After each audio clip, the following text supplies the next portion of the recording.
Hello అండి, అందరికీ నమస్కారం. అందరూ ఎలా ఉన్నారు? బాగున్నారా అండి? నేనైతే పని చేస్తూ ఉన్నదాన్ని మరీ తీసుకొచ్చి మా పాప మమ్మీ డ్రాయింగ్ వేస్తారా మమ్మీ చూద్దురా మమ్మీ అని అయితే నన్నైతే ఒక దగ్గర కూర్చోబెట్టిందండి. ఓ మమ్మీ నువ్వు డ్రాయింగ్ వేస్తావా ఈ మమ్మీ అని అయితే నేనైతే మోటివేషన్ అయితే చేశాను. ఓకే మరి నేనైతే వీడియో అయితే తీస్తానంటే తీసుకో మమ్మీ అని అయితే అనిందండి.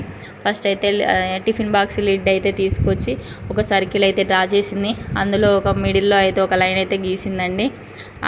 సర్కిల్లో కింది భాగం అయితే 3 స్తంభాలు అయితే గీసింది. అందులో పెన్సిల్తో అయితే కలర్ అయితే ఫిల్ చేసింది. పై భాగము ట్రీ అయితే వేసింది. ఆ ట్రీకి చిన్న చిన్న కొమ్మలు అయితే గీసిందండి. దాన్ని కూడా కలర్తో అయితే ఫిల్ చేసింది. ఆ పై భాగం సర్కిల్లో అయితే చన్నిషా అని అయితే రాసిందండి. ఇదిగో మమ్మీ ఓకే కంప్లీట్ అయింది మమ్మీ చూడు మమ్మీ అని అయితే చూపించిందండి. ఓ బాగా వేసాం mummy okay keep it up అని అయితే నేనైతే చెప్పాను. ప్లీజ్ అండి చూస్తున్నారు కానీ సబ్స్క్రైబ్ అయితే చేసుకోవట్లేదండి. ప్లీజ్ డూ దిస్ సబ్స్క్రైబ్ అండి, లైక్ అండ్ షేర్ అండి. ఓకేనా బాయ్. ఇదిగో అండి మొత్తానికైతే ఇలా అయితే వేసిందండి ఆర్ట్.